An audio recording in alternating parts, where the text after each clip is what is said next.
Welcome to Inbox Roundup number 28, where I answer your questions. Now, you may see a little different background here. I am in Dallas, Texas right now. I've been doing a lot of work for the Aeromed Lab, but I'm still going to try to fit this video in. So today, we're going to talk about NATO's response to mass cyber attack, Russia and conflict bandwidth, law enforcement drones for traffic stops, U.S. contractors in Ukraine, and Countervalue nuclear weapons. Let's get started.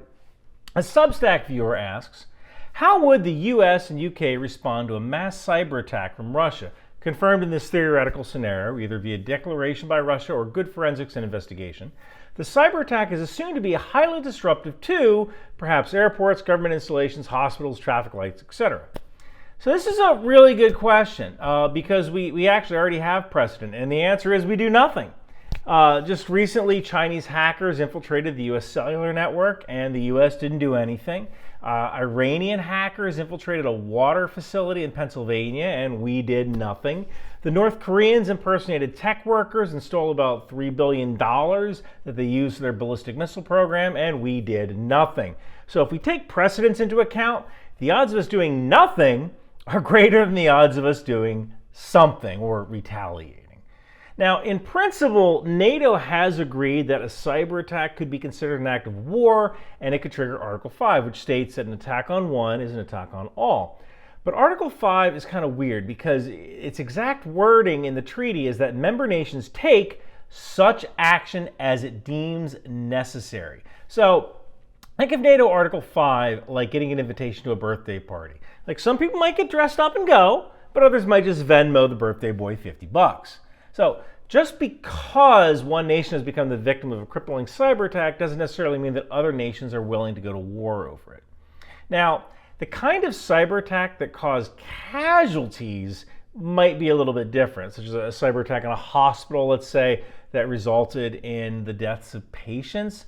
Maybe we would go to war over that, but with the current administration right now, I don't see that level of resolve to do so. A future administration might be more of a wild card.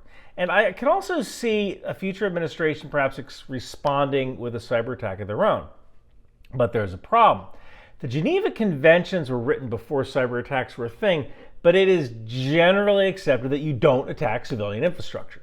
And the problem is that most military cyber infrastructure is much better protected than the banks and power plants that might be running on civilian networks. So what I'm saying is that these military networks might be air-gapped, or they might be beyond actual attack because of what's called a cross-domain solution, a software solution that only lets data in one way.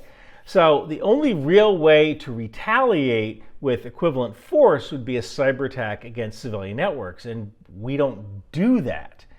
Now, there may be ways to cyber attack firewalled or air-gapped military networks, but doing so could tip our hand that we have those capabilities, and I would rather save those capabilities for when we really need them.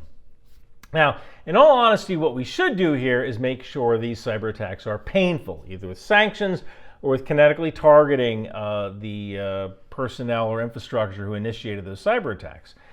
We know who's behind this stuff. We should enact measures to make sure those individuals pay, but I'm not sure that we as Americans have the will to do what needs to be done at that kinetic level. And that's going to be true no matter who's in power. And hey, you know how I was talking about the two different administrations? I do consider myself a centrist in all things political. So here's a little organization that feels the same way as me, and that's Straight Arrow News. Okay, let's face it, we are living in some unprecedented times. You got countries invading other countries, you got pirates stealing ships, and you got a guy drinking whiskey in his bathrobe who's explaining to you why people are doing this. You know, there is a lot to learn from the world of weapons and warfare, and Straight Arrow News has got your six on this. Weapons and Warfare is this weekly show hosted by Ryan Robertson. I've actually been on the show before, and he's going to bring you the news from our nation's frontline defenders, along with the challenges that those defenders face.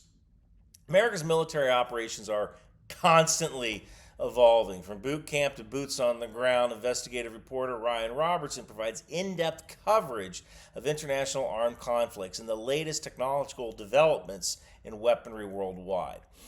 I've been using Straight Arrow News to actually kind of get to the middle of the news. There's too many stories that actually give you a bias and kind of reflect that in the story. And so that they're not actually giving you the facts. They're giving you the facts from a certain ideological perspective. And darn it, as a centrist, that's really important. You have the actual facts. And that's kind of what Straight Arrow News gives you.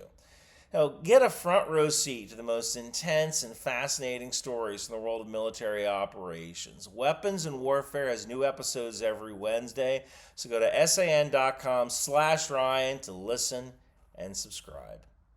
Next, Michael asks, I saw an article in the Wall Street Journal this morning about Russia supplying arms to Hezbollah, sharing targeting data with the Houthis, etc., and it got me thinking, how does Russia have the bandwidth to be involved in other conflicts? So Russia is one of the few expeditionary militaries that can physically project power outside of its borders. And there's really 4.5 of them. There's the US, the UK, France, Russia, and to a lesser extent, China. And when you have that kind of logistical lift, you can do a lot of stuff, like aid different countries, even though you're engaged in a full-scale war. Now, while the whole Russia supplying arms to Hezbollah thing came from a recent Wall Street Journal article, none of those weapons are really newer than 2020, so it can be assumed that they were probably weapons that were sold or given to Syria for the civil war that just kind of ended up in the hands of Hezbollah. So this was before the war in Ukraine. This was 2020.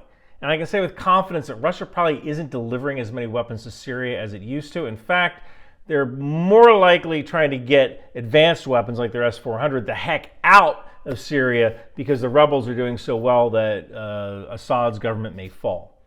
So, Russia's presence in Syria right now is probably more of a distraction than anything else, since those troops, aircraft, and munitions could be used in Ukraine, and now they have to figure out how to evacuate some of those weapons and troops.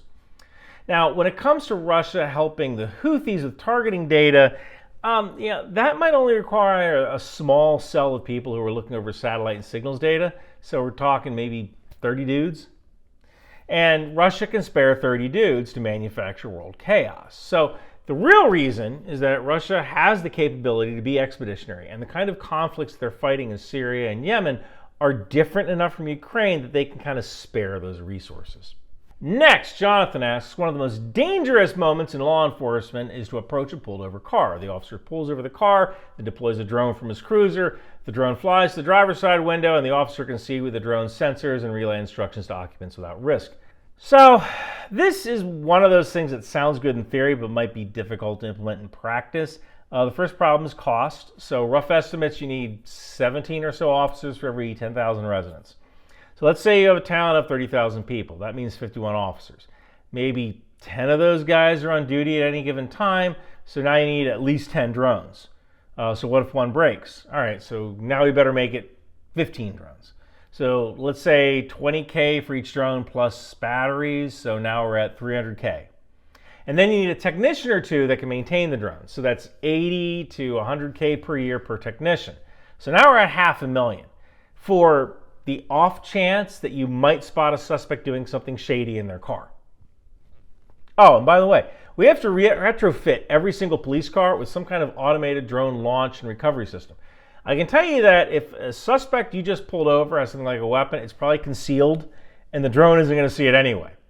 Add to that the fact that you launching a drone might freak some people out. Now you have people running. Drones definitely have a place in policing, namely for finding lost hikers or scouting out a building for a SWAT team, but I just don't think it's a practical solution. And the money could probably be spent better elsewhere in hiring more officers or just doing community policing. Next, Alex asks, what are the pros and cons of letting U.S. contractors fix F-16s and Patriot systems in Ukraine?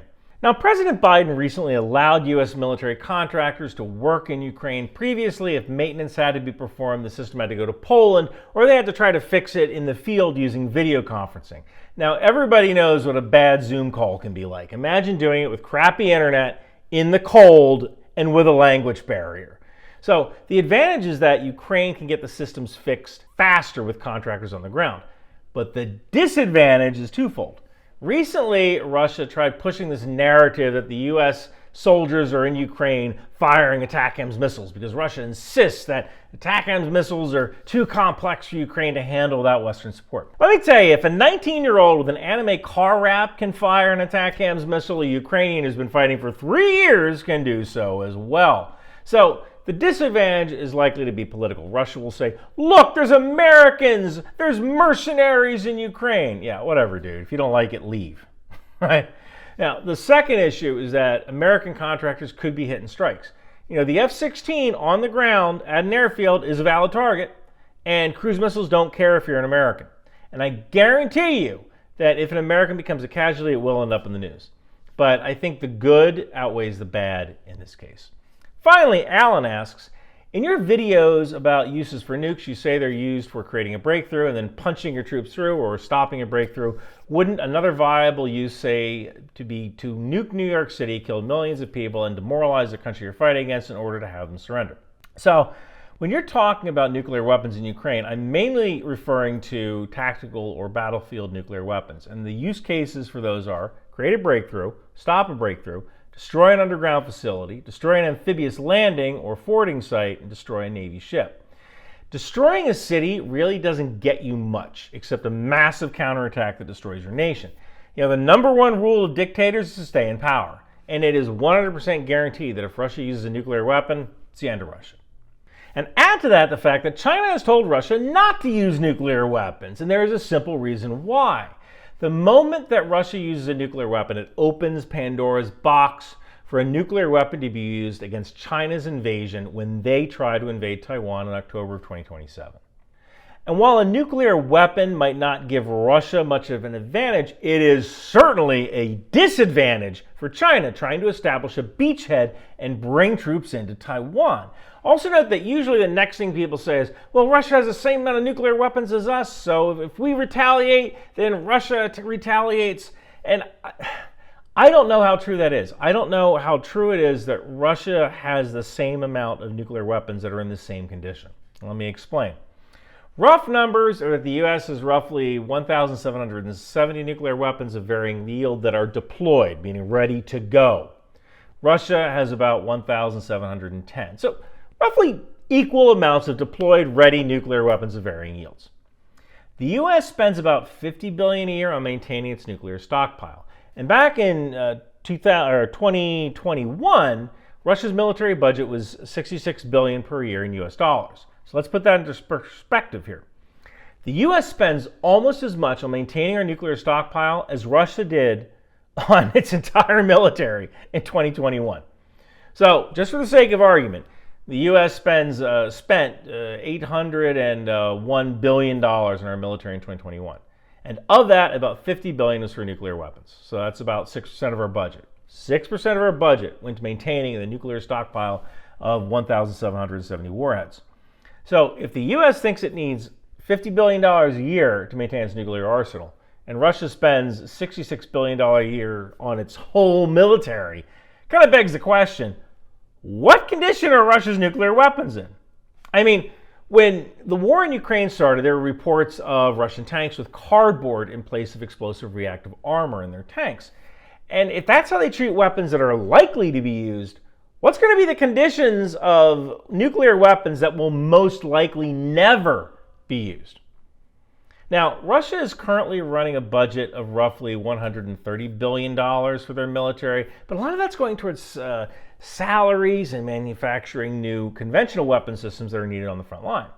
Now, don't get me wrong, I have no doubt that Russia has maintained some of its nuclear weapons, especially submarine-launched ballistic missiles that are on the Boris-class ballistic missile submarines. But physics is physics. You know, tritium, the booster isotope in nuclear weapons, decays. And if you're Russia, you have a finite amount of money and a choice. Either put tritium in nuclear weapons that will most likely never be used, or manufacture artillery ammunition that is desperately needed at the front. So where are you going to put your priorities? That being said, going after a target like New York City would just guarantee the destruction of Russia and the involvement of NATO. And it's not likely that Russia could actually respond with overwhelming force. Hey, if you have a question to ask, my email is on my website. If you want to support the channel, grab one of my very NORAD Christmas sweaters from Bunker Branding. Features an American F-22 and a Canadian CF-18 escorting Santa on his midnight ride. And you know, I wrote a novel. Warlock did so well that I wrote a novel called The Wind Machine. It's about a hedge fund manager whose AI-powered stock trading supercomputer discovers a pending limited nuclear exchange with China. And that's available on Amazon for Kindle, paperback, and there is a version for the Marine Corps on Audible that will be available very soon, if not now. Thank you guys so much for watching. Oh no! 'Tis the office Christmas party, and I have nothing to wear. Hey kid, what's going on? Think tank! Office Christmas parties can be tough, but a Christmas sweater from Bunker Branding can make it better. Awesome! A very NORAD Christmas! Yeah, it's got an American F-22 and a Canadian CF-18 escorting Santa on his midnight ride. But there's even more from Bunker Branding. Alcoholics moving cargo. Intel Life, Aerosol, Live Laugh Launch for Destroyer, Trident, HIMARS, and Patriot. Think outside the bomb. Drone Suite Drone. Department of the Boat People. Landmines, and even the tow missile. It would behoove you to grab one today. Can Bunker Branding help me with my sexual harassment complaint from work? We're a t-shirt company. Have you tried not being a jerk? No. Bunker